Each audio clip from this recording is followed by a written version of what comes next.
La fiancée du danger. Voilà le surnom de cette femme, Marie Marvin. Clairement, ça donne un indice sur le personnage déjà. Mais alors, pourquoi on l'appelle comme ça? Tu vas vite comprendre, on revient en arrière.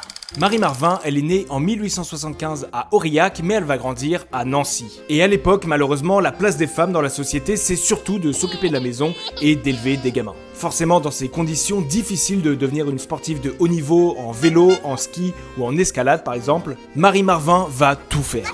Gagner des compètes de ski, faire le Tour de France en scred, être la première à escalader certaines montagnes dans les Alpes. Et ça, c'est que la partie sport parce que la plus grande passion de Marie Marvin, c'est voler dans les airs. Je rappelle qu'on est début 20e, quand tu voles dans les airs, c'est dans ça ou dans ça. Bref, c'est hyper dangereux. Mais Marie, elle va faire des exploits dans les airs.